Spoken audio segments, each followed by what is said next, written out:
Welcome to special analysis. నేను రమ మండవ. ఈ రోజు అనాలిసిస్ లో భాగంగా మనం తీసుకోబోతున్న టాపిక్ ఏంటంటే రెంటికి చెడ్డ రేవడిగా తయారైన విడుదల రజనీ అంటూ కూడా మనం ఒక టైటిల్ ఖాయం చేయడం జరిగింది.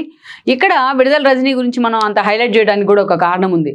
రెంటికి చెడ్డ రేవడిగా మారింది ఆమె అంటానికి కూడా మరొక కారణం ఉంది. దాని గురించి మనం చెప్పుకునే ప్రయత్నం చేద్దాం. ఇక్కడ మనం చూసినట్లయితే వైఎస్ఆర్సీపీ తరపు నుంచి 2019 ఎన్నికల్లో ఎన్నికైన ఎమ్మెల్యేలు చాలా మంది ఉన్నారు, మంత్రులైన వాళ్ళు కూడా చాలా మంది ఉన్నారు.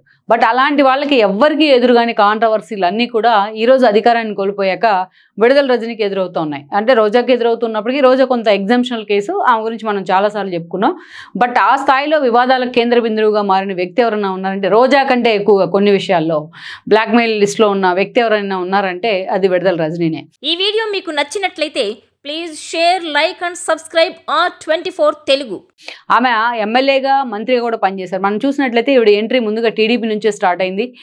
ఏదైతే సైబరాబాద్లో చంద్రబాబు నాయుడు నాటిన మొక్కను నేనంటూ కూడా మహానాడు వేదికగా మాట్లాడిన మాటలు అందరికీ తెలుసు. పుల్లారావు శిష్యురాలుగా ఆమె రాజకీయాల్లోకి అరంగేట్రం చేసే ప్రయత్నం చేశారు. దెన్ అక్కడి నుంచి చూసినట్లయితే ఎన్నికలకు ముందు కరెక్ట్గా 2019 ఎన్నికల కంటే ముందు వైఎస్ఆర్సీపీలోకి వెళ్ళున్నారు ఆవిడ.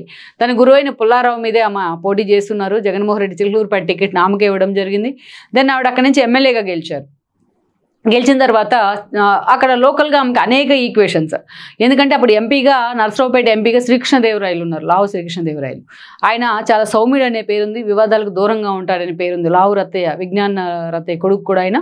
దెన్ అక్కడి నుంచి చూస్తే ప్రతినిత్యము కూడా ఆమెకి లావు శ్రీకృష్ణదేవరాయలతో అనేక విభేదాలు ఉంటూ వచ్చాయి. ఒక ఈగోస్ కానీ, ఆధిపత్య పోరు కానీ. ఎందుకంటే చిలుకూరుపేట నియోజకవర్గం కూడా నరసరావుపేట పార్లమెంటు పరిధిలో ఉంటుంది.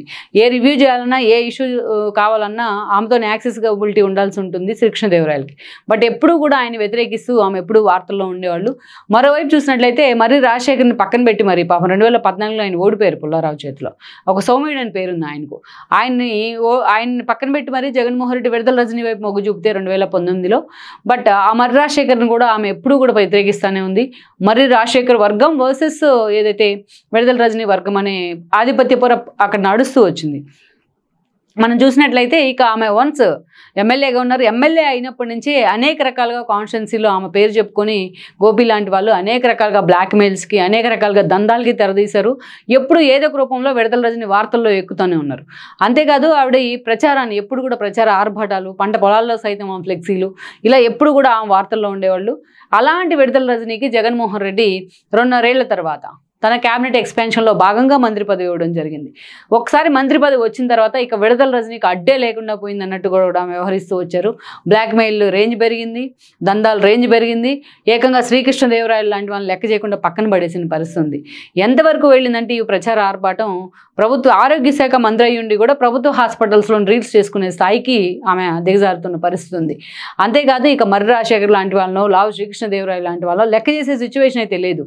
ఎన్నోసార్లు ఆమె వల్ల తమకు జరుగుతున్న అవమానాల్ని పార్టీ అధిష్టానం దగ్గర పెట్టినా కూడా దాన్ని కూడా పార్టీ అధిష్టానం కన్సిడరేషన్ కింద తీసుకోలేదు.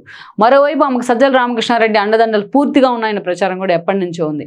అలా ఒక చిలుకూరుపేట కాన్స్టిట్యున్సీ అనేది ఒక రాజ్యం, ఆ రాజ్యానికి తాను మహారాణి అన్నట్టుగా ఆవిడ బిహేవ్ చేస్తూ వచ్చారు. సో నిజంగానే చాలా విషయాల్లో ఆమె సెల్ఫ్ గోల్ వేసుకుంటూ వచ్చారు ఆమెకు తెలియకుండానే. ఆమె ఇక లాస్ట్ మినిట్లకి విజయసాయి రెడ్డి లాంటి వాళ్ళు కూడా ఒక దశలో ఆమె మీద సీరియస్ అయిన పరిస్థితి. మిగతా ఎంపీలకు కానీ లోకల్గా ఉన్న మర్రి రాజశేఖర్కి ఎందుకు ఇంపార్టెన్స్ ఇవ్వట్లేదు, కలుపుకొని ఎందుకు పోవట్లేదు అనేసి ఇక లాస్ట్ మినిట్లో ఆవిడ మీద చాలా వ్యతిరేకత ఉందని జగన్మోహన్ రెడ్డి రిపోర్టులు చెప్తూ వచ్చాయి. ఈ క్రమంలోనే మారుదాం అనుకున్నారు ఆవిడ తీసుకెళ్ళి గుంటూరు వెస్ట్లో ప్లాన్ చేయడం జరిగింది. గుంటూరు వెస్ట్లో టీడీపీ నుంచి గల్లా మాధవి పోటీ చేస్తున్నారు. దెన్ అలాంటి పరిస్థితులు ఆల్రెడీ పాపం అక్కడ అనేక కీలక పరిణామాలు ఉన్నాయి గుంటూరు వెస్ట్లో పార్టీలో. అప్పటికే చాలామంది యాస్పిరెంట్స్ కూడా ఉన్నారు. మద్దాల్ గిరి లాంటి వాళ్ళు టీడీపీ నుంచి గెలిచి 2019లో వైఎస్ఆర్సీపీ జెండా కప్పుకున్నారు. ఆయన అక్కడ సమన్వయకర్తగా ఉన్నారు వైసీపీకి. కానీ అలాంటి మద్దాల్ గిరికి టికెట్ ఇవ్వలేదు జగన్మోహన్ రెడ్డి. ఆ లాస్ట్ మినిట్లో తీసుకొచ్చి విడుదల రజనీని గుంటూరు వెస్ట్లో ప్లాన్ చేసే ప్రయత్నం జరిగింది. అప్పటికే గల్లా మాధవి ఫ్రెష్ క్యాండిడేట్ అయినప్పటికీ బట్ జనంలోకి పూర్తిగా చొచ్చుకెళ్తూ ఉన్నారు ఆవిడ. ఈ క్రమంలోనే ఆ ఎన్నికల్లో మొన్నటి జరిగిన 2024 ఎన్నికల్లో గల్లా మాధవి కొత్త అభ్యర్థి అయినప్పటికీ బట్ ఆమె దెబ్బకు విడుదల రజనీ ఓడిపోయారు. ఇక మరోవైపు చూస్తే ఈమె బాగా తట్టుకోలేక లావు శ్రీకృష్ణదేవరాయలు లాంటి వాళ్ళు ఎన్నికల కంటే ముందే టీడీపీలోకి వెళ్ళారు, ఎంపీగా టికెట్ తీసుకున్నారు, గెలిచారు కూడా ఈ రోజున. ఇక ఈరోజు చూసినట్లయితే ఇక అటు చిలకలూరుపేటలోకి తను ఓడిపోయింది కాబట్టి గుంటూరు వెస్ట్లో అక్కడ తను ఇన్ఛార్జిగా ఉన్నప్పటికీ అలాగే కంటిన్యూ అవుదామంటే ఆ పరిస్థితి ఆవిడకి కనిపించట్లా. గల్లా మాధవి పూర్తిగా జనంలోకి చొచ్చుకుపోతూ ఉన్నారు. అంతేకాదు అక్కడ ఆమె ఓడిపోయింది కాబట్టి స్థానిక వైసీపీ నేతలు ఆమె లెక్క చేసే పరిస్థితి లేదు. లాస్ట్ మినిట్లో ఆవిడ వచ్చారు కాబట్టి ఆమెను ఈజీగా తీసుకుంటున్న సిచ్యువేషన్ అయితే ఉంది. గెలిచుంటే ఒక లెక్క ఉండేది. సో అందుకనే ఈ రోజున పూర్తి స్థాయిలో ఆమెకు అక్కడ ఫేస్ లేదు చూపించుకోవడానికి గుంటూరు వెస్ట్లో. అలాగని చిలకలూరుపేటకి వెళ్దాము అంటే ఆమె మల్లెల రాజేష్ నాయుడు లాంటి వాళ్ళని అక్కడ జగన్మోహన్ రెడ్డి ప్లాన్ చేసే ప్రయత్నం చేశారు. చాలామంది ఇప్పుడు ఒకరికి 5 అయి ఉన్నారు అక్కడ క్యాండిడేట్స్ వైఎస్ఆర్సీపీ తరఫున. చిలకలూరుపేటకి వెళ్దామంటే అధిష్టానం నుంచి ఆమెకి అనుమతి లేదు. ఎందుకంటే పుల్లారావు మళ్ళీ మొన్నటి ఎన్నికల్లో గెలవడం జరిగింది. ఆయన ఒక స్ట్రాంగ్ ఫోర్స్గా ఉన్నారు, జిల్లా అధ్యక్షుడిగా ఉన్నారు, గతంలో మాజీ మంత్రిగా కూడా పనిచేశారు ఆయన. అలాంటి పరిస్థితుల్లో విడుదల రజనీకి అక్కడ పూర్తి స్థాయిలో వైసీపీ నుంచి ఆహ్వానం లేదు, ఇక టీడీపీ నుంచి ఆమెకు సఫికేషన్ కూడా ఎదురయ్యే అవకాశం ఉంటుంది ఇన్ కేసు చిలకలూరుపేట వెళ్ళినట్టే. అలా అని ఆమె రికమెండ్ చేసుకుని ఎవరొకరితో వెళ్దాం అనుకున్నా జగన్మోహన్ రెడ్డి ఆ స్థాయిలో ఆమెను చిలకలూరుపేటకు పంపించే పరిస్థితి అక్కడ లేదు పార్టీలో. సో ఇలాంటి ఇక దీనికి అన్నిటికీ తోడు ఇక ఆమె మీద ఇప్పటికీ కూడా లోకల్గా ఉన్న గ్రానైట్ బిజినెస్ వ్యాపారులు కానీ, అదేవిధంగా అనేక రకాల రియల్ ఎస్టేట్ వెంచర్స్ ఉన్న వ్యక్తులు కానీ చాలామంది ఆవిడ చేసిన అరాచకాలను ఒక్కొక్కటిగా బయటికి తీస్తూ పోలీస్ స్టేషన్లో కంప్లైంట్ చేస్తూ ఉన్నారు. ఏకంగా ప్రభుత్వానికి మొరబెట్టుకుంటూ ఉన్నారు. విడుదల రజనీ ఒక మహిళ అయ్యుండి, ఒక మహిళా మంత్రి అయ్యుండి, ఒక కాన్స్టిట్యున్సీకి ఫస్ట్ టైం ఎమ్మెల్యే అయ్యుండి జనాన్ని ఇంత బ్లాక్మెయిల్ చేసిందా అని జనం కూడా నివ్వెరబోతున్న పరిస్థితి అయితే ఉంది. సో అలాంటి సిచ్యువేషన్లో ఆమె చిలకలూరుపేటలో మళ్ళీ అడుగుపెట్టే పరిస్థితి లేదు, అధిష్టానం అనుమతి ఇచ్చే పరిస్థితి లేదు. అలాగని వెస్ట్లో ఉండి తనకు తాను అక్కడ పనిచేసుకుంటూ ఉంటుందా అంటే అక్కడ క్యాడర్లో ఆమెకి ఫేస్ లేదు.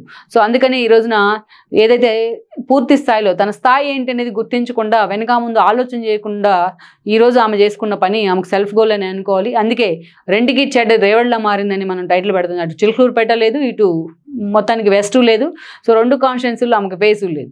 ఇలాంటి సిచ్యువేషన్లో మరి విడుదల రజనీ రాజకీయ భవిష్యత్తు ఏంటి అన్నది మాత్రం ఒక పెద్ద ప్రశ్నగా మారింది అన్నది వాస్తవం. ఈ వీడియో మీకు నచ్చినట్లయితే please share, like and subscribe R24 Telugu.